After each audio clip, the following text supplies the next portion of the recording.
Ndugu zangu maafisa habari, maafisa uhusiano na maafisa mawasiliano wa serikali katika wizara, idara, taasisi na mamlaka mbalimbali za serikali.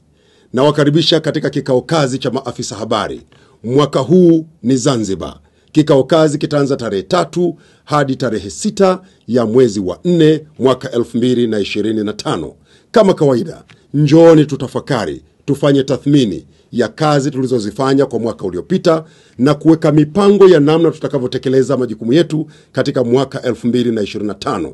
Kumbukeni, huu ni mwaka wa uchaguzi. Kikao kazi chetu pamoja na mambo mengine ya kuimarishana kitaaluma, kuimarishana kiutendaji, tutakuwa na mawasilisho mbalimbali yatakayohusu namna ambavyo tutashiriki kuhakikisha uchaguzi mkuu unafanyika vizuri mwezi wa 10.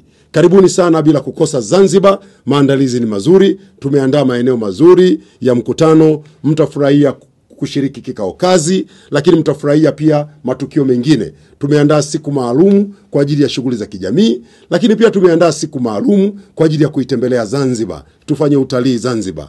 Afisa habari, afisa uhusiano na afisa mawasiliano wa serikali, hii siyo ya kukosa.